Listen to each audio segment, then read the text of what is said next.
მოგესალმებით ძვირფასო ტელემაყურებლებო, ჩვენ ვართ სტუდიაში გზა გასაყართან და ვაგრძელებთ გადაცემათა ციკლს ბიბლიური გზაჯვარედინები, სადაც ჩვენ ვცდილობთ მოგითხროთ ყველაზე საინტერესო ადგილები ბიბლიაში, ყველაზე მთავარი პერსონაჟების ცხოვრებიდან.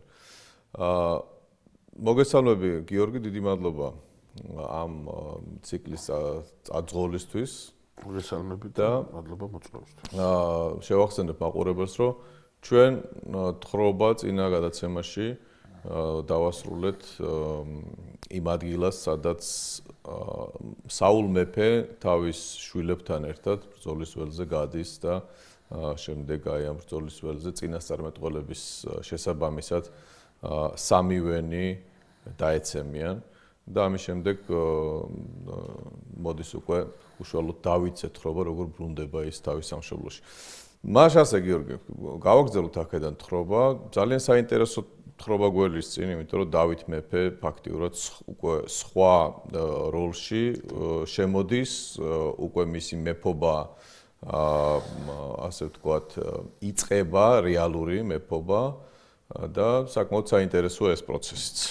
გეთანხმებით ამ ანდრია, უბრალოდ ჩვენ სანამ აი ამ დეტალზე ვისაუბრებდით, ყველაზე მნიშვნელოვან დეტალზე ამ გადაცემისათვის დავითი როგორ ბრუნდება იმაში, რა ქვია, თავის სამშობლოში, ჩვენ ყურადღება მივაქციოთ, როგორი დავითი ბრუნდება. დავითი ჯერ ფილისტიმელთა ქვეყანაშია, სიღელაკშია, გავახსენოთ ჩვენს მაყურებელს და აქ მოსდის მას ამბავი საულისა და მისი ვაჟების დაღუპვის და ისრაელის დამარცხების შესახებ. საულის დაღუპვის ორი ვერსია წარმოდგენილი წმინდა წერილში, ერთის თანახმად ის თავს იკლავს და მეორეს თანახმად ის თვითმკვლელობას ვერ მოახერხებს და ასე ვთქვათ, მოუსწრაფავენ მას სიცოცხლეს. მისივე თხოვნით მოუსწრაფავენ სიცოცხლეს. თხოვნა უკავშირდებოდა იმას, რომ საული ხედავს დამარცხებულია და ფილისტიმელთა ხელში რომ ცოცხალი არ ჩავარდეს, მას ასე იგი თვითმკვლელობა აქვს გადაწყვეტილი. ეს ძალიან სიმპტომატურია წმინდა წერილის კითხვის დროს, როდესაც თვითმკვლელობამდე მიდის ის, ვინც ამოირჩია თავის დროს ღმერთმა, ის, ვინც სამუელმა წარადგინა ისრაელის წინაშე და ფონი როგორი გვაქვს მანდრია, იცით, აი ამ ტექსტის კითხვის შინაარსი რა არის, რომ საულის ხვედრი ეს არ არის მეფე პიროვნების ხვედრი მხოლოდ, ეს ისრაელისათვის გაკვეთილია, ისრაელი, რომელიც გადაუხვევს იმ გზიდან, რა გზაზეც ღმერთმა დააყენა, ის თვითმკვლელის მდგომარეობაში შეიძლება აღმოჩნდეს. ამიტომ ღვთის წინაშე სიარული, იმ ცნებებით ცხოვრება, იმ აზროვნებით აზროვნება, რომელიც ღმერთმა მისცა ისრაელს, ეს ისრაელს ჭირდება. თვით გადარჩენისათვის, თვითმყოფადობის შენარჩუნებისათვის ჭირდება, რომ ისრაელს მტერი ვერ დაამარცხებს. ისრაელი შეიძლება დაამარცხოს ისრაელმა. ეს ძალიან მნიშვნელოვანი მოტივია წმინდა წერილში. სხვაგვარად რო ვთქვათ, აქ ყურადღებას ვაქცევთ იმ დეტალს, რომ აი მე თქვენ გაგახსენებთ, მე ძალიან მინდა ეს პარალელი გავავლო. თავის დროზე, როდესაც ჩვენ მოსე წინასწარმეტყველთან დაკავშირებით საუბრობდით, ერთი ეპიზოდი განვიხილეთ. ეს ეპიზოდი რაზე საუბრობდა? საუბრობდა იმაზე, რომ მივიდნენ აღთქმულ მიწასთან, 2 წელია დასული ეგვიპტიდან გამოსვლაზე, დავზვერეს აღთქმული მიწა, თქვენსომ ეს მართლა ბარაქიანი მიწა, მაგრამ ვერ დაიკავებენ ამ მიწას და იქ მთელი ალიაქოთი ატყდა საზოგადოებაში და ერში და ურწმუნოება გამოაჩენს პრაქტიკულად ჩვენ მასე ვამბობდით. იცოდნენ, რომ ღვთის სიტყვა იყო ნათქვამი, რომ ჩაგიგდებთ ხელში. სხვათა შორის ძალიან საინტერესოა, აქ ხშირად შევხვდებით, ახლა დავითი ღმერთს ეკითხება, ღმერთი არიგებს და მე ბიბლია გვეუბნება, რომ როგორც ღმერთმა დაარიგა, ისე მოიქცა დავითი. კი ბატონო, ამაშია საქმე. იქ იმ ადგილას ჩვენ ვამბობდით ასე, რომ ხას უსვამდით იმას, რომ ისრაელი მაშინ აღთქმულ მიწაზე შევა თავისუფლებას მიიღებს, თუ კი შესთავაზებენ, მაგრამ არ იბრძოლებს ამისთვის. და ბრძოლა რწმენით არის საჭირო, უწინარესყოლისა ფიზიკური ძალის გამოვლენა საჭიროა თავის თავაცხადე, მაგრამ ურწმუნოდ ფიზიკური ძალის გამოვლენა ისრაელს შედეგს არ მისცემს. და იქ ასეთ რამეს ვაქცევდით ყურადღებას, მამანდრია მინდა გავიხსენოთ ესა, რომ აღშფოთებულმა ხალხმა თქვა ასეთი რამე, რომ დავიყენოთო ჩვენი წინამძღვრები და წავიდეთ უკან ეგვიპტისაკენ. და რა მოვიდოდა ამ ხალხს უდაბნოში? როდესაც ერთი წინამძღვარი ყავდა, ამ წინამძღვარს ღრუბლის სვეტი მიუძღოდა და ღმერთს ვიყავდა ისრაელი, ასეთი რთული გადასალახავი გახდა უდაბნო. ახლა თავიანთ არჩეულ წინამძღოლს დაიყენებენ და ყველა ტომი თავის გზით წავა უკან რა მოუვა ისრაელს უდაბნოში თან თქავს მას და მეტი არაფერი ეს რომელი ისრაელია გავიხსენოთ ეს ის ისრაელია რომელზეც მოსე რამდენჯერ თხოვს ღმერთს რომ არ ამოწყვიტოს ეს ხალხი და დაინდოს ეს ხალხი და ასე შემდეგ და ასე შემდეგ ღმერთი ისმენს მოსეს ლოცვას და აი ახლა აქ მოსე ნახავს რომ ეს ხალხი რომელიც არ დადის იმ გზაზე რომელ გზაზეც ღმერთმა უთხრა მას უბრალოდ თვითმკვლელია უდაბნოში თავს ღმერთი კი არ თავს არა უდაბნოში თავს მათ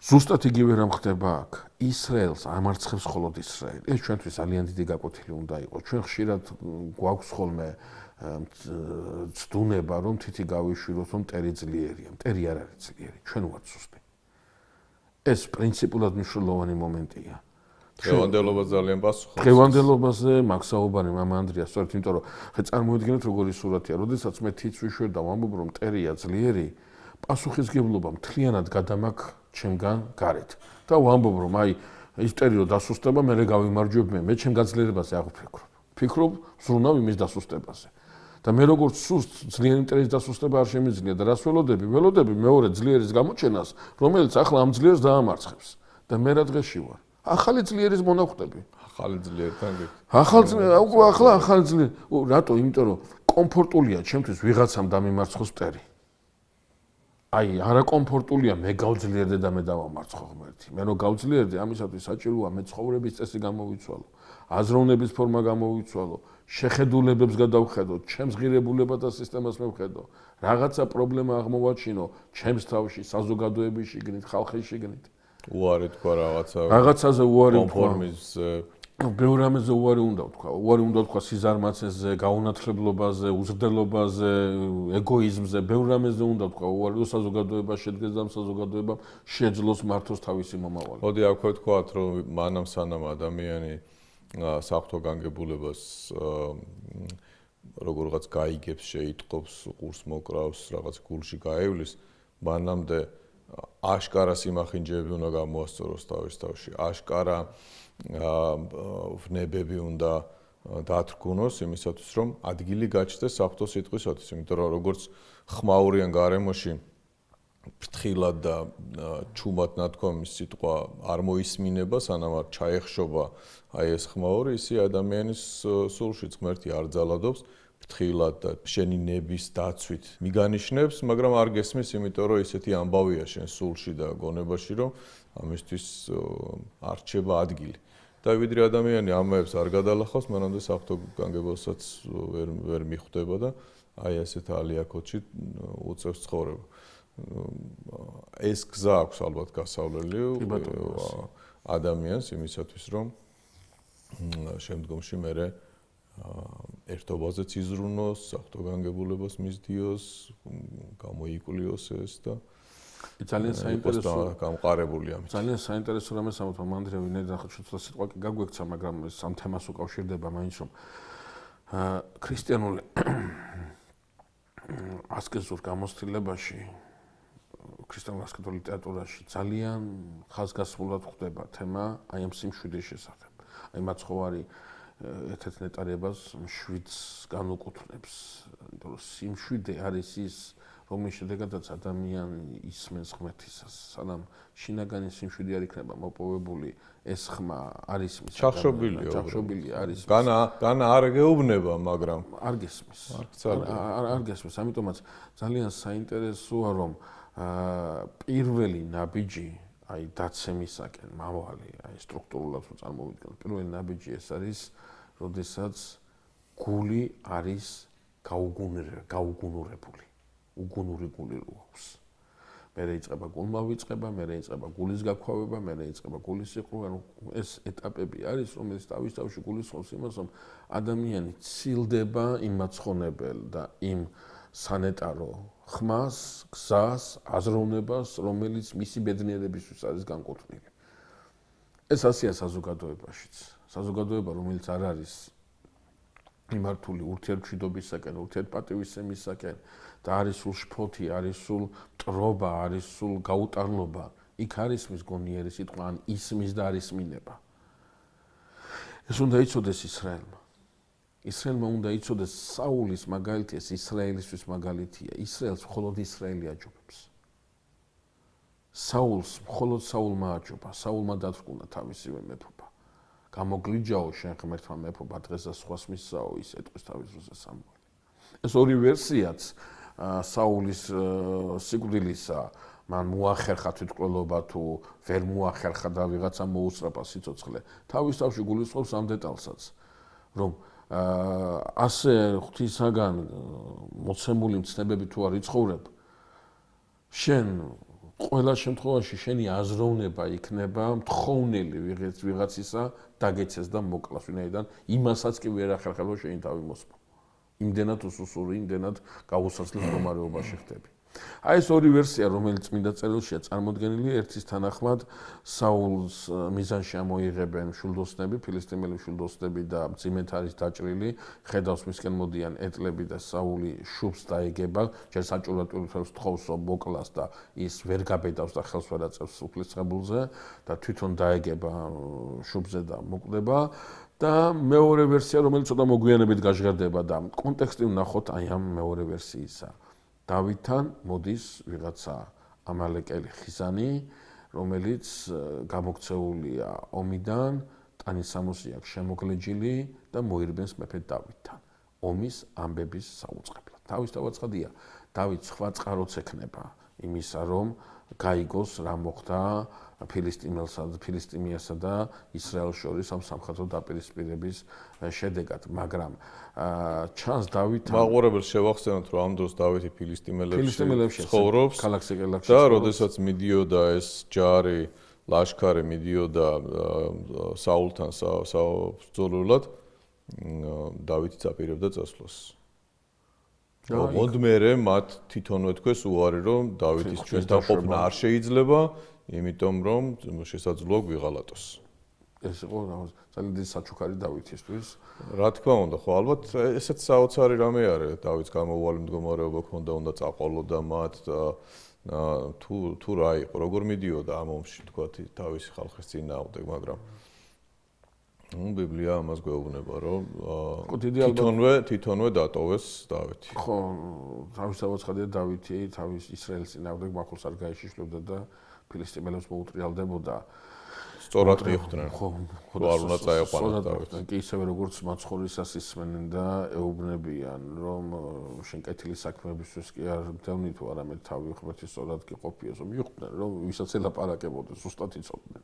მაგრამ უბრალოდ არ მოსწონდათ, არ უნდათ და არ მიიღეს მორჩა და გათავდა. ხო, გავაგზავნოთ ხრობას. დავითთან მოდის ეს კაცი და ეუბნება ეს კაცი მოდის და თან რაშია საქმე? დავითა საულის სიკვდილის შესახებ. ხო, მაგრამ ეს საქმე რაშია, როგორც გითხარით, თავის წყაროები აქვს, შეიძლება, მაგრამ ეს კაცი ჩქარობს აშკარად, ასწრებს ყველა წყაროს მოსვლას. უნდა ახაროს რაღაც. ხო და ტანისამოს შემოგლეჯილი და დავითი უყურებს და საიდან მოდიხარო და აი ომიდან მოდივარო, გილბოაყის თაზე მოვხვდიო. და ვნახეო საული და მისი სამი ვაჟი მახვილით განგმირული. ეს დავითისთვის ნუ რა ვიცი რაღაცა ძალიან დიდი საშინელებაა. ვინაიდან საულის სიკვდილი კი არ არის აქ მარტო. იონათანის სიკვდილი, ეს მისი პირადი ტრაგედიაც არის, არა, ისრაელი დამარცხდა. თუმცა საულსაც გლოვობს თავისთავად ცხადია, ჩვენ ამას უნდა მივაქციოთ აუცილებლად ყურადღება. თავისთავად ცხადია, მაგრამ აქ საინტერესო ის არის, რომ აი წმინდა წერილში რაც ჩანს მაგალითად კარგად დაუწყებს დავითი გამოკითხვას. და ის ეუბნება, რომ ხედავდიო საული როგორ ძიმე მდგომარეობაში იყო, მე როგორ თხოვდა საული, რომ მოეკლა და მივხვდიო, რომ არ გადარჩებოდაო და მოვკალიო საული. მაგრამ აქ არ ჩერდება ეს კაცი. ამ კაცს, რომელსაც სამოსელი შემოგლეჯილი აქვს და თითქოს და ტრაგიკულ როლს თამაშობს ისრაელის მარცხთან დაკავშირებით, ამ კაცის ხმაში ისმის ერთგვარი ზეიმურობა, მოხსენიო გვირგვინი და სამაჯურები და მოგართვიოში. დავითი ამ კაცში ხედავს კარიერის, რომელმაც სამაჯურები და უბრალოდ საულეს ბრძანება კი არ შეასრულა. ის აქცენტს აკეთებს ამაზე, რომ ის საულს კლავს მეფის ბრძანები და არა იმიტომ, რომ გაბედა მეფეს სახელის აწევა. მაგრამ სამაჯურების მოხსნა, გვირგვინის მოხსნა და დავითთან ამის მორბენა მას მინდა ავალა. დავითი უყურებს ამ კაცს და დავითი რო გაიგებს ამ ამბავს, შემოიგლებს სამოსელს და დაიტირებს საულს და დაიტირებს იონათანს. დაწყევლის მთას, რომელზეც დაეცა, წვიმა და ცვარი არ გენახოთო, თქვენ როგორი ვაჟკაცები მოიწყლავთ თქვენს იმას. იონათანს დაიტირებს, როგორც თავის ძმას, რომელიც ძალიან უყვარდა, რომლისოდაც აი ვერ წარმოედგინა რა შეიძლებოდა ეკეთებოდა, ძალიან უყვარდა დავითს იონათანი. ისრაელის ასულებს ტირილს განუგებს დავითი, ხოლო გეთზე ამბობს, რომ არ გააგონოთო გეთის ასულებს, არ იმხიარულონო ამის გამო. და ტირის დავითი და გამწარებულია და მის გარშემო მყოფები უყურებენ დავითს და ვერ ბედავენ რაიმე სხვა რამის გაკეთებას, ვინაიდან მეფე ტირის ისრაელის მარცხზეც. მაგრამ საულის სიკვდილზე ტირის, ვაჟკაცების სიკვდილზე ტირის, იონათანის სიკვდილზე ტირის. და ყველაზე გაუგებრად არის ეს ამალეკელი ხიზანი, რომელიც ახლა ელოდება ამის წილ რაღაცას ელოდება დავითისგან. გიორგი, აქ თუ შეიძლება შეგაწყვეტინებ, მინდა რა უბრალოდ იმ კონტექსტში გადავიტანო ეს ყველაფერი, რომ დავითი გზაგასაყარზე არის, დავითი დავითს მტრობს საული. დავითი დევნილი არის, რაღაც კონკურენცია დაინახა საულმა და ანუ პირადი სიძულვილი უნდა კონდეს საულისადმი. და ამ დროს დავითი საულს უყურებს არა როგორც პიროვნებას, არამედ როგორც უკვე ღვთისაგან დადგენილი ინსტიტუციის სახეს. და მისი არჩევანი რა არის? როგორც რაღაცა პატარა ადამიანმა, სულმოკლე ადამიანმა იხაროს იმით, რომ იხსნება გზა დავითის რეალური მეფობისთვის, თუ დაინახოს ამაში ტრაგედია, რომ მეფე ღვთისაგან ცხებული დაეცა ესე ტრაგიკულად. და აი სულიერი გზაგასაყარი დავითის აჩვენებს, რომ ძალიან დიდი ადამიანი არის ის არ უყურებს როგორც რაღაცა პიროვნული ქიშპობა, როგორც პიროვნული დაპირისპირება და კონკურენცია, არამედ განიხილავს ამას როგორც ისრაელის ისტორიაში რაღაცა მნიშვნელოვანი მოვლენა და როგორც ტრაგედია. კი, ასეა ნამდვილად ეს დავითის შინაგან სამყაროს კიდევ უფრო სახელოს ხდეს და კიდევ უფრო სამაგალითოს ხდეს ჩვენთვის, ვინაიდან ჩვენ ძალიან მნიშვნელოვან მაგალითს ხედავთ აი დავითის შემთხვევაში. დავითი არ არის ის, ვისაც სძულს. დავითი არის ის, ვისაც უნდა ღვთისმსახურება და ღვთისმსახურებაში ვერ შეიძულებს. ღვთისმსახურებაში მიყვება იმ მოვლენებს, იმ აღასრულებს იმ მსახურებას, რასაც ღმერთი ახვედრებს ის. აი ახლა აქ დავითი, რომელიც ძიმე ტრაგედია დაღიქვავს ამას ყველაფერს, იმდენად ელდაეცა, იმდენად შეიცხადა, იმდენად გამწარდა დავითი, ცოტა ხნის წინ რაც იცოდა, კიდევ იმას ეკითხება ამ კაცს, ვინ ხარ? სადაური ხარ? ხო იცის დავითმა, არა, კიდე რაღაცნაირად თითქოს და თავი გამოიფხიზლა დავითმა ახლა. და ეუბნება, რომ ამალეკელი ხიზანი არის ეს და იმ გამოირბინა და ეს მოართვა დავითს ეს ყველაფერი. დავითმა ცოტა ხნის წინ ამალეკელების წინააღმდეგ ომი აწარმოა, რომელმაც ქალაქი დაურბიეს და იმას აქნეს და ამის ხსენება დავითს კიდე უფრო, ასე ვთქვათ, აძლევს სტიმულს თქვას ის რაც თქვა.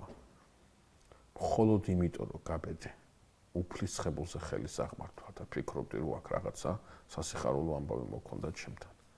შენ თავზე იყოს შენი სისხლი და დამნაშავე ხარ შენ აი ამ შენ მოქმედებაში და დავითის ბრძანებით ის განგმირული იქნება მახვით. ზოგადად წმინდა წერილში ჩვენ მე ამას კიდე ერთხელ აღვნიშნავთ, არაერთხელ აღვნიშნავთ, უფრო სწორედ წმინდა წერილში საინტერესო ხაზია.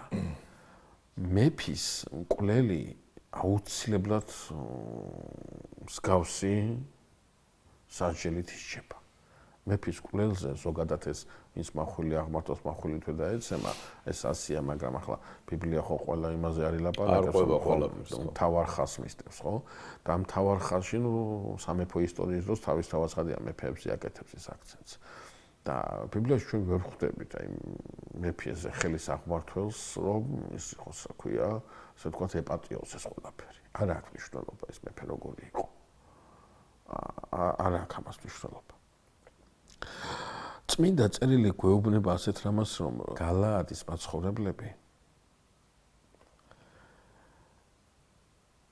ძალიან დიდ ვაჟკაცობას გამოიჩენენ კერძოდ ისრაელის მარცხი გულისხმობდა იმას რომ ჯარი დაიფანტა და ძალიან დიდი ტერიტორია რომელიც ღრმად არის იუდას იმაში შესული აქედან ბევრი აიყარა გაიქცა და ფილისტიმელები ჩასახლდნენ მოგვიანებით და მოხდა ისე რომ ფილისტიმელებმა როდესაც მეორე დღეს დაიწყეს ძარცვა ბანაკის ძარცვა და ალაფის შეგროვება ბრძოლის ველზე საულის იონათანისა და სამეფო ოჯახის ცხედრები რომ ნახეს უპატიოდ შეურაცხესის თავები დააჭრეს აბჯარი აყარეს გვირგვინი და სამაჯურები მეფეს არ აქვს ის დავითთან არის წამოღებული ესე ძალიან სიმპტომატურია რომ ეს გვირგვინი ისრაელის გვირგვინი ფილისტიმელებს ხელში არ ჩაუვარდათ საული ჩაუვარდათ ხელში მაგრამ ისრაელის გვირგვინი არა საული უგვირგვინო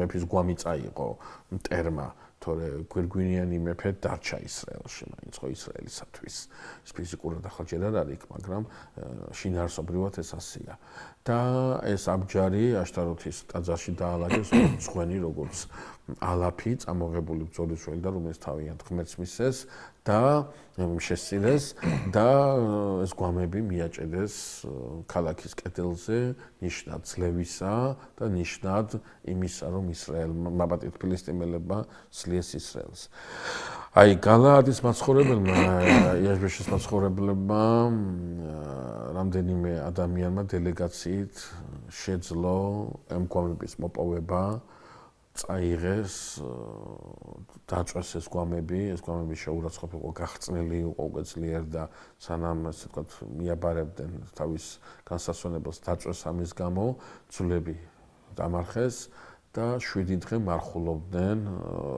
საულისა და მისი ოჯახის გამო ეს ამბავიც ეცნობება დავითს და დავითისათვის ეს არის ძალიან მნიშვნელოვანი ჟესტი რაც გააკეთეს გალაადის მაცხოვრებლებმა გალაადს კიდევ ერთხელ შეგახსენებთ არის მდინარის გაღმა ტერიტორია ტრანსიორდანიის სივრცე და აი სწორედ აქედან ეს ძალიან ენიშნება დავითს რატომ ამას ცოტა ხანში ვიტყვით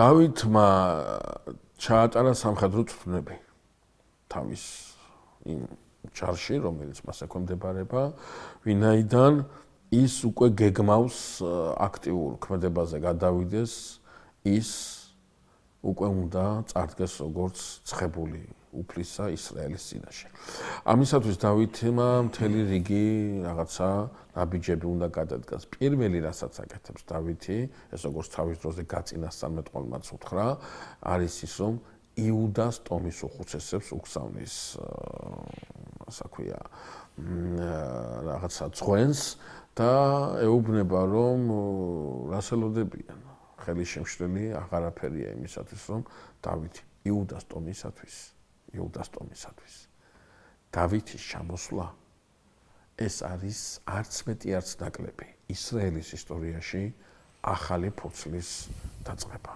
ეს არის რაღაცა კოლოსალური მნიშვნელობის მოვლენა რატო იუდას ტომისათვის ვამბობ რატო იმიტომ რომ ამ შემთხვევაში იუდას ტომს უკვე აქვს ყველანაირი საშუალება ეფრემის ტომს რომელიც პირველობდა მთელი საუკუნეების განმავლობაში შემდგომ ბენიამინის ტომს საიდანაც საული იყო და პირველი ტომის ის ქონდა რა ქვია სახელი ქონდა გავარდნილი ისრაელში გადახედოს საკმაოდ ისეთი მაღალი სიმაღლიდან და თქვას რომ იუდას მეფე ყავს ახლა განსხვავებით ყველა სხვა ტომისაგან და დავითის ჩამოსვლა ძალიან დიდ ღირსებას წარმოადგენს იუდას ტომისათვის. დავითი აქ ჩვენ ვთქვათ რომ ბიბლია გვეუბნება რომ დავითმა კითხა ღმერთს ჩავიდე თუ არა. ეს არ ჩავიდე. ხო? და იღებს პასუხს. ამის მიხედვით მოქმედებს. კი, აბსოლუტურად გეთანხმებით. ძალიან მნიშვნელოვანია მართლა მამანდრევინიდან. დავითი მზადაა, მაგრამ უღმერთოდ არა. აი ღმერთი რო ეტყვის, სწორედ აი ისე მოიქცევა დავითი. როგორ ეტყვის და რანაირად ჩვენ ვიცით, რომ მღვდელმთავარია ეფოდი აქვს მასთან და ასე ვთქვათ, ეს სამღვდელმთავრო შესამოსელი და ეს რაღაცა დეტალებთან ერთად არის დავითთან წარდგომილი მღვდელმთავარი და შესაძლებელი აქედანაც ხდება გამოკითხვა. არ არის გამორიცხვა ყოველ შემთხვევაში. აი ეს ამის კვლევა წარმოუდგენელია და შეუძლებელია პასუხი. ხო, წინა გადაცემაში ვისაუბრეთ რა შეიძლება ყოფილიყო ვერსიები არსებობს. ახლა აღარ დავუბრუნდეთ მაგას უბრალოდ გამოუკვლეველიც არის ახლა ბოლომდე დადგენილი მეცნიერულად არ არის ესეთი რამე.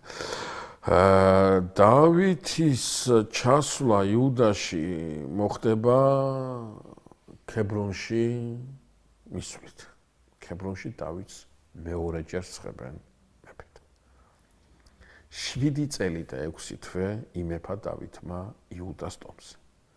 ეს არის ძალიან საინტერესო ეპოქა ისრაელის ისტორიაში, როდესაც მეფე არის ისრაელში, მაგრამ მისი ძალაუფლება ვრცელდება მხოლოდ ერთი ტომის ფარგლებში.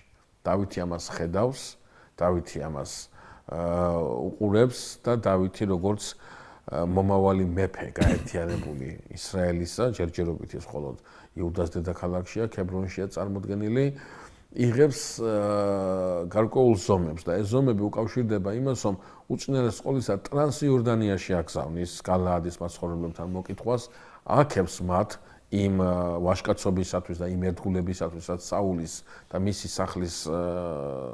სახლისათვის გამოიჩინა ამ ხალხმა და ასევე ამ ცნობებს, რომ ახლა ის ჩამოსულია იუდაში და ქებრონში არის გამეფებული და შესაბამისად ეს არის ინფორმაცია ტრანსიორდანიისათვის იმისოდ, რომ ის მეფე, რომელიც დაკრძალეს, ახლა ახალი მეფეა ტახტზე და ამ მეფეს მიაქციონ ყურადღება.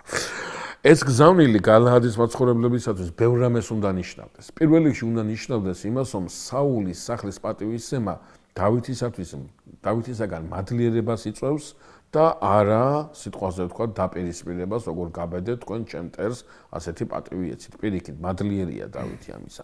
გახსოვთ სამუელი, როდესაც ჩავიდა ბეთლემში და სამუელი სანამ შევიდა ბეთლემში, შეეკითხნენ, მშვიდობით არის შენი ეგე მოსვლა მხილველო, ანუ რომ მოხდი მშვიდობით მოხდი, იმიტომ რომ თუ ახლა სამუელი რაღაცა ისეთი რამისთვის არის მოსული, რაც საულს არ მოეწონება, საული უბრალოდ ბეთლემს არ დაინდობს.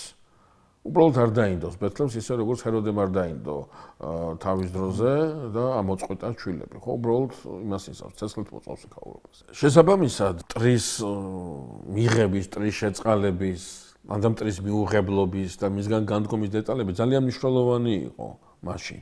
და გალაადის მაცხოვრებლებს ეს დამოკიდებულება უნდა ენიშნოთ, რომ დავითი აქებს მათ საქციელს, ანუ წინააღმდეგობაში კი არ არიან, ისინი დავითთან აბსოლუტურ ჰარმონიაში არიან, მენტალურ ჰარმონიაში არიან, იმით რომ საულის სახლს ასეთი პატივის ეს, ამით ისრაელს ეს მათ პატივი და თავიანთ სამეფოს ეს ამით მათ პატივი. თუმცა დავითი კი აგვარებს აქ პრობლემებს, ანდა სურს ამის გაკეთება, მაგრამ დავითს აქვს ერთი ძალიან დიდი პრობლემა, ეს არის ისევ და ისევ საულის სახლი. სადაც ყავს ჩვენ საოცარი მხედართმთავარი საულისა აბენერი, ეს პიროვნება ჩვენ თავის დროზე ვახსენეთ, ეს არის ის, რომელსაც დავითი გადმოსახებს თავის დროზე, როდესაც დავითი შეიპარება და შუბს და გოვზაკს მოპარავს საულს, მციდარეს საულს და არ მოკლავს, ეს მეორე შემთხვევა იყო, როდესაც დავით შეეძლო საულის მოკლა და გავა პანაკიდან გაიპარება და ხევის გამოღმა გადმოსახებს აბენერს სიკვდილის ღირსი ხარო შენ, რადგან მტერი იყო, კაცი იყო შემოსული პანაკში მეფესთან და შენ კი გეძინაო. როგორ გაბედი და როგორ არ ფხიზლობდი მაშინ, როდესაც მეფე იმის წინაშე იდგა, გასასწრელის წინაშე იდგა. ეს აბენერი დავითისაგან კი იყო საყვედრებელი, მაგრამ აბენერი ძალიან დიდი ვაჟკაცი და მართლა საულისავით ძალიან დიდი პატრიოტია თავისი ქვეყნისა და საოცარი ადამიანია და ჩანს წმინდა წერილიდან აშკარად ჩანს, რომ აბენერს ისრაელში ძალიან დიდი ავტორიტეტია. და დავითი ძალიან დიდ პატივს წევს. დავითი ძალიან დიდ პატივს წევს, მიუხედავად აი ამ რაღაცა ლოკალური კონფლიქტისა, რომელიც უფრო მხილება იყო დავითის მხრიდან და არა სიტყვაზე თქვა მისი პიროვნების შეურაცხყოფა და მისი ღირსების ხელყოფა და დავითს არ გაუკეთებია თავის თავაცხადია. აი ხლა ამ შემთხვევაში აბენერი დავითის პოლიტიკის აშკარა წინააღმდეგი გამოდის, როდესაც ის ასეთ რამეს გააკეთებს. საულს კიდე ერთი შვილი დარჩა, რომელიც ომშიც კი არ წაიყვანა. და რომელიც ყველაზე ნაკლებ სავარაუდო კანდიდატი შეიძლება ყოფილიყო იმ შემთხვევაში, თუ კი საული თავის შვილებთან ერთად არ დაიხოცებოდა იმის საქმეა ბრძოლის ველზე. რაღაც ეს ძალიან სუსტი პიროვნება, ნაკლები უნარჩვევებით, ნაკლები შორს მხედველობის სახელმწიფოებრივი აზროვნებასაც ჭირდება. არ აქვს ის ნიჭი, არ აქვს ის უნარჩვევები, რომელიც თქვათ ისრაელის მეფეს უნდა გააჩნდეს, მაგრამ სხვა გამოსავალი არ არის, უბრალოდ საულს სხვა არ აყავს დარჩენილი და იშპოშეს გაამეფებს აბენერი, როგორც საულის მემკვიდრეს და მთელ ისრაელს, მახანაიმში, მთელ ისრაელს, ასე ვთქვათ, დაუქვემდებარებს საულის ძეს. ანუ დავითი, რაც არ უნდა დიპლომატიური საწარმოოს მოლაპარაკებები და დიპლომატიური ნაბიჯები დგას ისრაელის გასაერთიანებლად, აბენერი, საულის ხედავთავარი, მაინც მისი ერთგვარი დაბრკოლება ერთგულებს საულის საგს და დავითი ამიტომაც 7 წელი და 6 თვე იძულებულია მხოლოდ იუდაზე მეფობდეს და მისი მეფობა ისრაელის ტერიტორიაზე მთელ სივრცეზე, მთელი მასშტაბით ვერ გაიშლება. ამ პრობლემის მოგვარებას ცდის ერთი პიროვნება, რომელიც ახლა უნდა ვახსენოთ, ისიც მხედართმთავარია, მაგრამ დავითის მხედართმთავარია, ეს გახლავთ იოაბი, რომელიც ასევე ძალიან ავტორიტეტული გახდება ცოტა ხანში, ის ძალიან დიდი ავტორიტეტის მქონია ახლაც უკვე, მაგრამ მხოლოდ ასე ვთქვათ ამ იუდას სივრცეში, იუდას ტომის სივრცეში, მაგრამ მოგვიანებით დავითის აღზევებასთან ერთად, როდესაც დავითი მთელ ისრაელზე განამტკიცებს თავის მეფობას, იოაბის ავტორიტეტი იქნება განუზომელად დიდი. განუზომელად დიდი, ჩვენ რამდენიმე ეპიზოდსაც ვნახავთ ბიბლიაში, როდესაც იოაბი ისეთი რამის უფლებას აძლევს თავის თავს მეფის წინაშე, რომელსაც ვერავინ ვერ გაუბედავდა. ერთის მხრივ იოაბი, მეორეს მხრივ აბენერი, ეს ორი ძალიან დაპირისპირებული ერთმანეთთან პიროვნება, პრინციპში რაღაცა ტრაგიკულ სურათს გვიქმნიან მერე უკვე მივადექით მაგ საკითხს, ხო? იმიტომ რომ ორივე ძალიან დიდია მართლა და ორივე ძალიან ძლიერია, ძალიან გამოცილია, ძალიან ნიჭიერია, ძალიან მაგარი მხედართმთავარია ორივე. და პრაქტიკულად აქ ისრაელის პრობლემა კიდევ ერთხელ იკვეთება, რომ მეფეს, ოდესაც ორი ასეთი მხედართმთავარი ყავს, ხომ თითქოს და მეფე უნდა ეყრდნობოდეს რაღაცნაირად აი ამ ძლიერი ხედა. დავითის შემთხვევაში დავითი ვერ ეყრდნობა ვერცერთს. ის დაპირისპირება, რომელიც იოაბსა და აბენერს შორის დაიწყება, თითქოს და დავითს მიუთითებს, რომ შენი საყდენი ვერცერთი ვერ იქნება აქ. ხო, იოაბი მაინდა-მაინც არ ემორჩილება დავითს ამ ეტაპზე. საკმაოდ თამამია. მეფისათვის საკმაოდ თამამია. აბენერი პრინციპში ესეთი დადებითი პიროვნებაა, მაგრამ ის ერთგულებს და ესე ხედავს ერთგულებს საულის არა მარტო საულის, მთელ სამეფოს, ვინაიდან დავითი მისთვის ამ ეტაპზე არაკანონიერი ხელისუფალია. ხო, მისთვის კანონიერი ხელისუფალი არის საულის ზე უფლისწული. ხო, საკმაოდ გასაგებია აბენერის ისიც. მაგრამ პრობლემის გადაწყვეტის, ასე ვთქვათ, მეთოდებს თავის ხელში იოაბი იღებს, ოდესაც ის აბენერს გამოიწვევს საბრძოლველად და ისრაელში იწყება სამოქალაქო ომი. ამ ომის იმისათვის, რომ ეს ომი არ გაღრმავდეს, ეს დაპირისპირება არ გაღრმავდეს, მოილაპარაკებენ 12 კაციანი მცირე რაზმის შექმნას, ანუ ფალავნების იმას აქვია შერკინებას და გამარჯვებულ მხარეს დარჩებოდა, ასე ვთქვათ, უპირატესობა. იძლია აბენერის რაზმი, იოაბის, ანუ დავითის ხედავთავრის რაზმა აჯობა და ახლა რა უნდა იყოს მოლაპარაკების თანახმად ამ ტერიტორიას უნდა გაეცალოს აბენერი და ამ ტერიტორიაზე თავისი ძალაუფლება უნდა განავრცოს დავითმა. ასეც არის აბენერი გაეცლება ამ იმას. მაგრამ იოაბი არ გაეცლება აბენერს,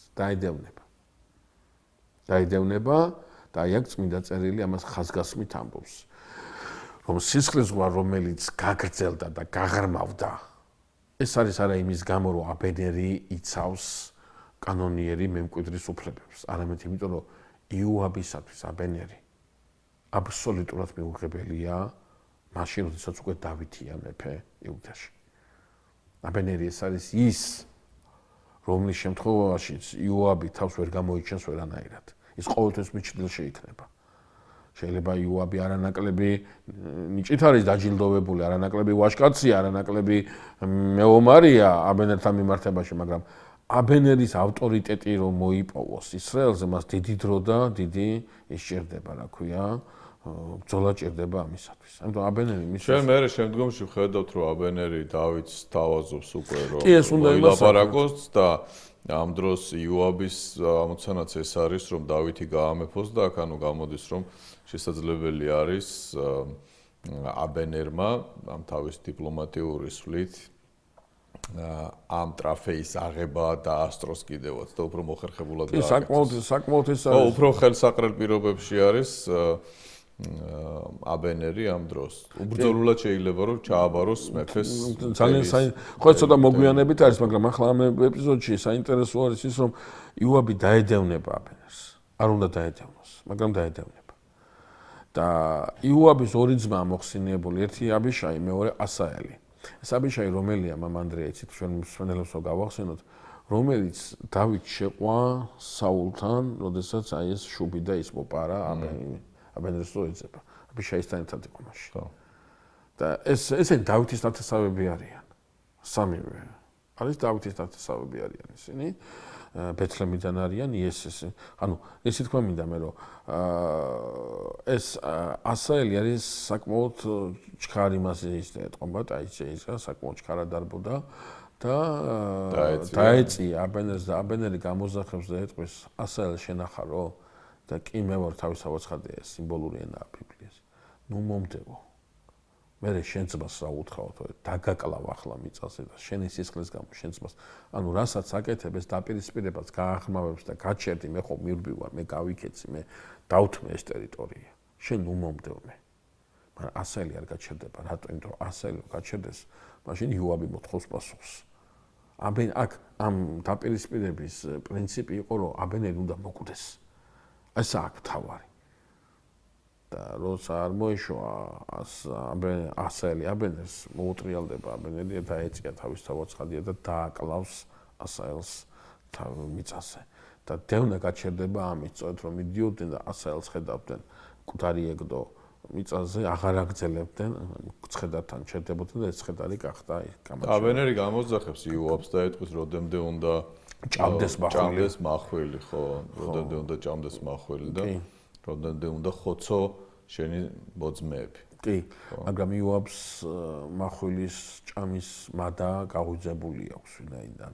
მან კი გაჩერდება, მაგრამ მე ვნახავ. ხო, თავისთავად ცხადია გაჩერდება ამ კონკრეტულ ეპიზოდში და არა ისე რომ აბენერს დაანებოს თავი. დავითის მოუვა ეს ინფორმაცია, მაგრამ დავითი იოაბის ამ ქმედებას უბრალოდ ვერაფერს დაუპირისპირებს. დავითისთვის ეს არის ფაქტი, მორჩა და გათავდა. იოაბის მხრიდან დავითმა უნდა მიიღოსო მის დავითის მეფობის მთელ ისრაელზე გასამტკიცებლად იბრძვის. ჩვენ მე მგონი რომ ამ თემით ეს გადაცემა დავასრულოთ, როცა აღარ არის მეტი და წინ სხვა თხრობა გველის რომელიც ცალკე სიუჟეტად არის განსახილველი. მადლობა მინდა გითხრა და მადლობა მინდა უთხრა მაყურებელს. დღევანდელ გადაცემაში ჩვენ ვისაუბრეთ დასაწყისზე, როდესაც დავით მეფე უნდა გამეფდეს მთელს ისრაელზე, დაბრუნდა ის იუდეაში, იუდეას მეფეა უკვე და აქ ჩვენ ვნახეთ, რომ საულის სახლსა და დავითის გარემოცვას შორის არის ტრაგიკული დაპირისპირება. ამით დაგემშვიდობებით. კარგად ბრძანდებოდეთ მომავალ შეხვედრამდე. კეთილი სურვილებით. გემშვიდობებით.